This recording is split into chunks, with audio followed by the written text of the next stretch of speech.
자, 이슈가 되고 있는 대중문화 소식을 하재근의 도시락에서 알아보겠습니다. 네, 이 시간 책임져 주실 하재근 문화평론가와 함께합니다. 어서 오세요. 안녕하세요. 네, 이 최동원 감독의 영화 암살이 흥행 돌풍을 일으키고 있잖아요. 이제는 베테랑의 미션 임파서블까지 대작들이 이어지는 가운데에서도 벌써 이 광복절을 전후로 1000만 돌파가 가능할 것이라는 전망이 나오고 있는데요. 어떤가요? 이 영화가 지금 3일 만에 100만, 4일 만에 200만, 5일 만에 300만 이런 식으로 계속 굉장히 빠른 속도로 관객이 들고 있는데 아마도 내일 밤에 1000만을 돌파하지 않을까. 그 광복절 전야에 그런 느낌이 들고 늦어도 광복절 날 낮에는 아마 1000만 돌파가 매우 확실시돼서 광복 70주년에 상당히 뜻깊은 이벤트가 될 것으로 보입니다. 네. 1000만 관객이면 뭐 국민들이 1000만 명이 봤다라는 거면 5명 중에 1명은 본 거 아니에요? 그러면 저는 그 5명, 4명에 포함이 되는 건데 아직 안 끼셨군요. 아직 안 봤습니다. 근데 암살, 이 개봉 전부터 화제가 되긴 했는데 어떤 내용인지 아직 못 보신 그 4명을 위해서 얘기를 해주신다면요? 그러니까 이 영화가 상해 임시정부에서 특명을 받고 암살조, 그러니까 독립군들이 국내에 친일파를 처단하기 위해서 국내로 잠입한다는 그런 내용이고 이 영화의 감독은 최동훈 감독. 최동훈 감독은 지금까지 단 한 번도 흥행에 실패한 적이 없는 범죄의 재구성, 타짜, 전우치, 도둑들 이 영화들을 만든 감독이고요.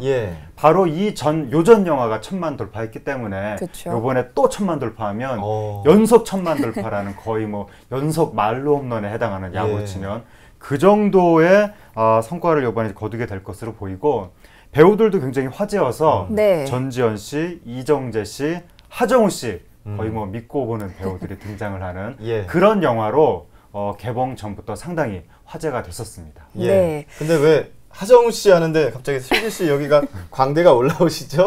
아유, 하정우 씨 팬이니까요. 그렇군요. 네, 영화 암살이요. 말씀하신 대로 이 믿고 보는 배우들 때문에 보러 간다 이렇게 말씀하는 그런 관객분들도 많거든요. 보면은 주연 배우들이 뭐 전지현, 이정재, 하정우 씨에다가 오달수 씨랑 조진웅 씨까지 정말 엄청난 충무로의 어벤져스라고 불리기도 하는데 이 주연 배우들에게도 암살이 각별한 의미가 있다고요? 그렇죠. 그러니까 하정우 씨가 믿고 보는 배우였는데 믿고 보는 사람들이 1000만이 안 됐습니다. 그동안. 그래서 하정우 씨는 굉장히 유명한 배우인데 여태까지 1000만 돌파를 한 적이 없기 때문에 이 영화 개봉 즈음에 이제 인터뷰하면서 1000만 영화는 언제 됩니까? 이러니까 글쎄 뭐 언젠간 되겠죠. 막 그랬었는데 그 인터뷰를 하자마자 이번에 1000만 돌파를 하게 되면 하정우 씨한테도 개인적으로 굉장히 뜻깊은 일이 되지 않을까. 그리고 전지현 씨, 이정재 씨 같은 경우에는 사실은 그동안 배우로서라기보다는 CF 모델로 사실은 유명했다고 할 수 있고 사실 조금 배우로서 어떤 그 연기력 논란이라든지 이런 것들이 있었는데 이번에 이분들이 정말 배우로서의 역량을 보여주면서 1000만 돌파도 하고 물론 그전에도 1000만 돌파했었지만 이번에 또 그렇게 하게 되면 이제 확실히 배우로서 자리를 잡게 되는 특히 전지현 씨 같은 경우는 사실 그동안 영화가 흥행이 계속 안 되면서 뭐 CF 전문이냐 뭐 그런 이야기도 많이 들었었지만 이제 최근 들어서 결혼을 현재 남편하고 결혼을 하고 난 다음에 이제 뭐 도둑들, 별에서 온 그대, 베를린 요번에 그리고 드디어 이제 암살까지 이렇게 하게 되면 거의 뭐 이 전지현 씨한테는 제2의 전성기가 열리게 되는 그러한 의미가 이분들한테 각각 있을 것으로 보입니다. 이 감독부터 배우들까지 암살이 흥행을 안 할 수 없다라는 생각이 들 정도인데 그 외에도 이 흥행 돌풍을 이어가고 있는 이유가 있을 것 같아요. 어떤 이유가 있을까요? 흥행 돌풍이 나타난 이유는 가장 먼저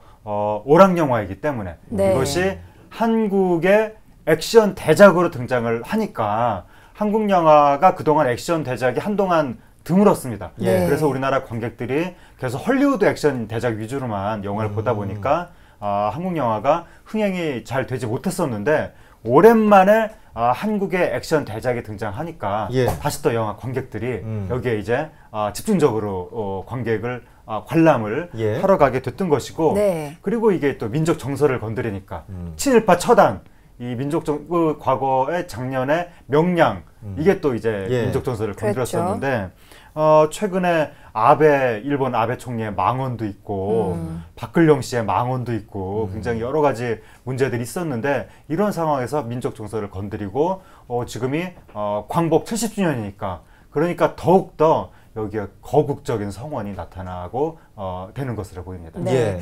요소가 참 잘 섞인 영화인 것 같아요. 그런데 이 흥행 열풍에 찬물을 끼얹는 일이 생겼죠. 1000만 관객 돌파를 코앞에 두고 표절 논란에 휩싸이고 있는데요. 결국 법정에 가게 됐죠.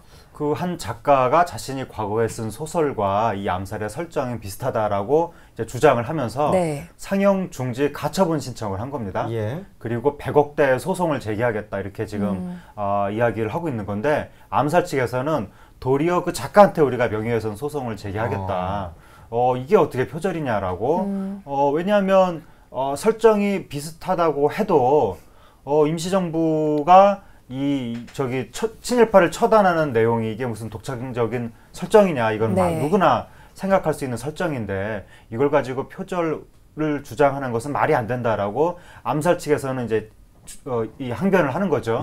그런데 이제 표절이라고 주장하는 측에서는 이미 과거에도 허영만 작가를 상대로 2,500만 정도를 받은 이 과거 전력이 있기 때문에 이쪽에서도 이렇게 막 허튼 소리, 아무 근거 없는 허튼 소리를 하는 쪽은 아닌 것 같고 해서 과연 두 양편 중에 누구의 주장이 맞는지는 향후 이제 법정에서 가려지게 될 것으로 보이는데 일반적인 상식적으로 생각을 할 때는 최동원 감독이 정말 유명한 감독인데 아무렴 대놓고 그렇게 표절을 하겠느냐라고 일반적으로는 좀 그렇게 생각하는 시선이 많이 나타나고 있습니다. 최동원 감독이 또 그 영화 만들기 전에 이 독립군과 관련된 소재 영화를 만든다 했을 때 주위에서 그렇게 만류를 했었다고. 그렇죠. 들었어요. 이거 해봐야 망한다라고 사람들이.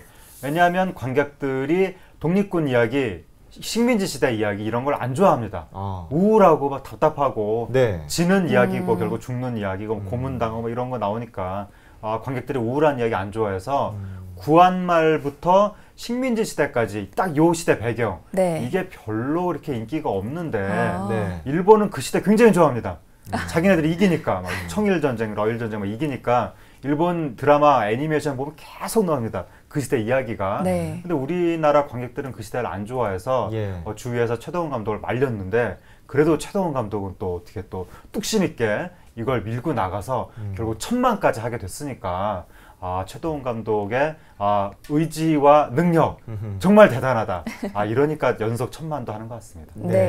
또 일각에서는 암살이 독립군 이야기를 너무 좀 가벼운 오락 영화로 만들었다 이런 또 지적도 나오고 있더라고요. 이 부분은 어떻게 생각하세요? 그렇죠. 오락 영화로 만들어서 매우 다행이다. 만약에 오락 영화 아니고 정말 진지하게 만들었으면 관객이 뭐 100만도 안 들었을 가능성이 높고 그러면 뭐 아는 사람만 보는 독립군 영화는 일반적으로는 별 의미가 없으니까 일반 대중을 1000만 명이나 끌어들였기 때문에 지금 광복 70주년을 맞이해서 새롭게 우리나라 독립운동사가 조명되고 있는 거고 그러한 대중적인 파급 효과를 일으킬 수 있었던 것은 결국 오락영화를 만들었기 때문에 거의 뭐 전지현 패션쇼 같기도 하고 하정우 씨 패션쇼 같기도 하고 패션쇼 뭐 롱코트 입고 나와서 총 쏘고 막 이런 느낌이니까 그렇게 오락적으로 만들어서 대중적으로 파급 효과를 일으켜서 우리 과거의 역사를 떠올리게 했기 때문에 오락영화를 만들었다고 폄하할 일은 아니고 오히려 치하해야 되는 것이 아닌가 그런 생각이 듭니다. 이 영화 암살 국내에서 이제 흥행 돌풍 일으키고 있고 1000만 눈앞에 두고 있는데 중국 관객들을 또 타겟으로 해서 개봉이 될 예정이라고요? 원래 중국에서 우리나라 영상물을 좀 경계하기 때문에 그 자국 시장을 너무 이렇게 장악할까봐 그래서 조금 시차가 그러니까 한국 영상물이 중국에서 공식적으로 이렇게 관객들하고 만나려면 시간이 오래 걸립니다. 왜냐하면 중국은 심의라는 엄청 까다로운 절차가 있기 때문에 그 별에서 온 그대 같은 경우에도 중국의 공식적인 심의는 아직 통과하지 못했을 겁니다. 귀신이 외계인이 나오니까 중국은 신기한 거 절대로 안 돼. 그런 게 있는데 그 여러 가지 굉장히 까다로운데 암살은 아주 이례적으로 바로 중국에서 지금 9월 달에 개봉을 하게 되는데 왜냐하면 이게 친일파를 처단하는 내용이니까 중국도 여기에 대해서는 지금 관심이 많은 겁니다. 왜냐하면 과거에 중국이 일본에 의해서 막 학살도 당하고 그랬기 때문에 그래서 9월 달이 중국의 항일 승전 70주년 기념 행사가 있는 달인데 바로 그때에 맞춰서 이제 암살이 개봉을 하니까 중국 시장에서 거의 대한민국 한국 영화치고는 역대 최고 흥행이 가능할 수도 있겠다.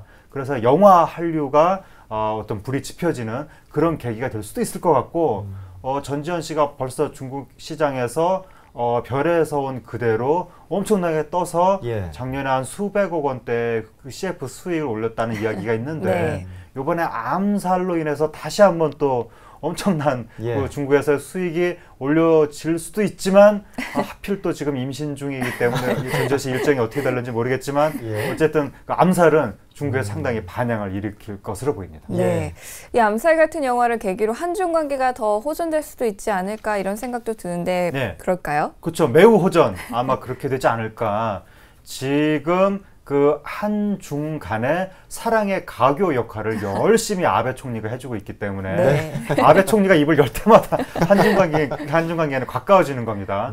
그런데 이제 암살을 보면서 중국 관객들이 벌써 중국 그 젊은 관객들이 과거 역사를 잘 모르던 사람들도 암살을 보면은 우리가 옛날에 항일 이 싸움을 한국과 같이 했구나. 한국 사람들이 중국에 와서 같이 실제로 중국의 항일 4대 대첩 이런 거 있는데 그 중에 보면 그 이 중국 쪽 군대하고 우리나라 독립군 수천 명이 같이 연합작전을 펼치고 그런 배경이 있기 때문에 암살을 계기로 그러한 역사가 또 다시 알려지게 되면 아무래도 중국 사람들은 한국에 대해서 더욱 친근감을 갖게 될 것이고 중국이 세계 최대 시장인데 세계 최대 시장이 한국에 대해서 동지애, 전후애 이런 걸 느끼게 된다면 우리나라 기업들한테는 상당히 희소식일 수 있겠습니다. 그렇겠네요. 그렇다면 이제 반대로 일본에서는 이 암살을 바라보는 시선이 곱지 않을 것 같아요. 매우 안 좋은 이런 거겠죠. 어떤 일본은 지금 나오나요? 산케이 신문에서 산케이 신문이 일본에서 조금 이제 이 우익적 성격이 있는 그런 신문인데 여기서 바로 이제 한국에서 지금 테러리스트를 찬양한 영화를 지금 많은 사람들이 보고 있다. 우리 독립군을 테러리스트라고 벌써 이렇게 딱 평가절하를 하고 오락적으로 이렇게 반일 선동을 한다. 한국의 이 문화 콘텐츠가 이런 식으로 영화를 이렇게 만들면 이것이 일본 국민을 자극하고 혐한 감정을 일으킬 것이다. 이런 식으로 글을 쓰고 있는데 정말 황당한 거죠. 이거는 마치 미국에서 쉰들러 리스트 이런 영화를 만들었는데 거기에 대해서 독일의 신문이 이런 말도 안 되는 영화를 만들면 독일에서 반미 감정을 부추길 것이다. 이런 식으로 글을 쓰는 것과 마찬가지인데 그런 글을 쓰는 독일의 언론은 없고 누군가가 그런 글을 썼다면 그 언론은 바로 매장입니다. 독일에서는. 독일은 철저하게 나치를 청산하기 때문에 미국이 나치를 욕하기 이전에 독일 국민들이 먼저 나치에 대해서는 나치라는 말만 나와도 그 표정이 변할 정도로. 근데 일본은 아직도 정신을 못 차리고 자기네 군국주의 세력을 야스쿠니 신사 가서 참배하고 이렇게 일본이 정신을 못 차리고 있으면 아무래도 동아시아에서 일본이 왕따되는 이런 현상은 좀 당분간 더 계속되지 않겠는가. 그렇게 좀 생각이 됩니다. 이런 가운데 또 암살을 계기로 우당 이회용 선생이 조명을 받고 있다고 합니다. 이 조진욱 씨가 영화 속에서 맡았던 속사포가 나온 신흥무관학교를 또 만든 분이라고도 하더라고요. 그리고 노블리스 오블리주를 또 실천하셨다고요? 이분이 우당 이회영 선생의 책을 보고 최동훈 감독이 감명을 받아서 내가 독립군 이야기를 영화를 만들어야 되겠다 이렇게 생각을 했다는 건데 우당 이회영 선생이 오성과 한음 옛날에 오성과 한음에서 오성 백사 이항복 선생 이항복 선생의 자손인 거죠. 그 집안인 거죠.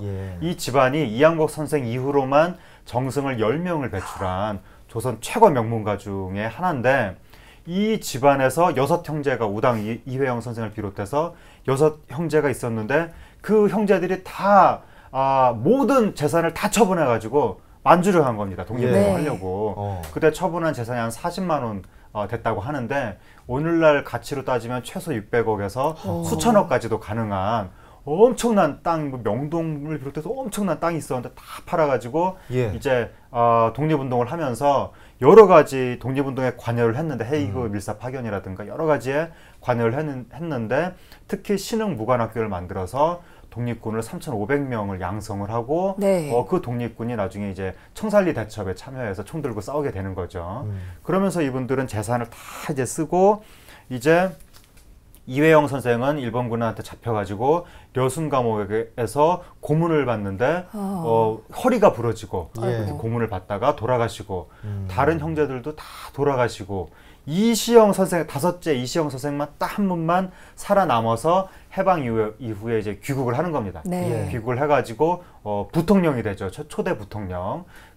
그런데 바로 이제 이승만 대통령하고 이 정치적으로 안 맞아서 그만두고 그래도 나름 부통령을 했으면 뭐 자식들한테 재산을 남겨줄 수도 있었을 거라고 생각을 하지만 그게 아니라 송곳 하나 꽂을 땅도 남겨주지 않았다. 자식들한테.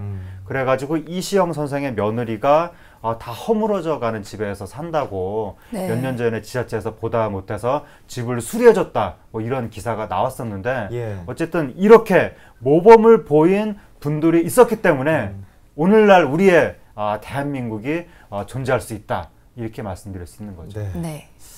자, 광복 70주년을 맞아서 이렇게 이야기를 하고 있는데요. 목숨을 걸고 독립을 위해서 싸우신 우리 선조들 얘기 들어보면 정말 가슴이 먹먹하고 지금을 생각해 보면은 좀 반성해야 될 부분들도 많이 있다고 생각이 듭니다. 특히 정치권에 대해서 이런 그 독립투사들과 비교해 봤을 때 참 부족함이 많아 보이는데 이런 부분에 대해서 얘기를 해주신다면 어떤 얘기 해주실 수 있을까요? 그러니까 이 독립운동하러 집안 재산 다 팔고 만주 나간 분들이 굉장히 많은데 그분들이 해방 이후에 그분들이나 그분들의 자손이 과연 한국에서 어떻게 살았는가? 독립운동 자손은 3대가 망한다는 말이 있을 정도로 굉장히 불우하게 살았는데 친일파는 친일청산이 되지 않고 친일파는 해방된 조국에서 떵떵거리면서 계속 사는 겁니다. 그래가지고 이 영화에서 이 암살단을 파견하는 게 이제 김원봉 선생이 암살단을 파견하는 건데 그 김원봉 선생이 일제 시대 때도 잡히지 않았던 분인데 해방 조국에 와서 친일파 경찰한테 붙잡혀가지고 고문을 받았다는 거 아닙니까? 그러니까 바로 그런 식으로 친일파들이 반공투사로 변신을 해서 살아남아서 그 자식들을 호의호식하고 이런 식으로 역사가 전도되다 보니까 그 이후에도 나라를 위해서 내가 희생하고 헌신하는 건 바보짓이다. 나는 기회주의적으로 살아도 얼마든지 계속해서 떵떵거리고 살 수 있겠구나. 이런 잘못된 역사적인 신호가 생겨서 오늘날 한국의 지도층들은 청문회 때 보면 다 희생한 사람 아무도 없는 거예요. 다 보면 요리조리 법망을 빠져나가면서 온갖 누릴 것은 다 누리고 심지어 그 자손들은 요즘에 뭐 이중국적 막 이렇게 돼가지고 군대도 안 보내고 군대도 안 간 상태에서 우리나라 다시 와가지고 검은 머리 외국인으로 다 또 좋은 자리는 다 차지하고 이런 식의 전도된 역사관이 생긴 와중에 또 최근에 박근령 씨가 망언을 했는데 거기에 동조하는 국민이 여론조사를 해보니까 뭐 7.9%가 박근령 씨 말이 정당하다고 생각한다. 뭐 이런 말도 안 되는 여론조사 결과가 나와서 우리가 이렇게 제대로 역사청산도 하지 못하고 뭔가 이 제대로 된 지도층의 가치도 보여주지 못하면 앞으로 대한민국 역사는 바로 설 수가 없는 거고 우리의 역사도 바로 세우지 못하는데 어떻게 일본한테 당신들 역사 바로 세우라고 요구를 할 수 있겠는가? 그러니까 우리가 조금 광복 70주년 암살 이런 걸 계기로 앞으로라도 역사를 좀 바로 세우고 지도층의 어떤 사회적 의무 이런 것도 좀 바로 세우고 그래야 우리가 당당하게 일본한테도 당신들도 잘해라 이렇게 요구를 할 수 있을 겁니다. 자, 오늘 광복 70주년을 맞아 영화 암살에 대한 이야기를 나눠봤는데요. 영화에 대한 이야기뿐만 아니라 광복 70주년을 맞은 우리나라의 현 주소까지도 살펴볼 수 있는 시간이었습니다. 하재근의 도시락 오늘은 여기까지 듣겠습니다. 다음 주 목요일에 뵙겠습니다. 고맙습니다. 감사합니다.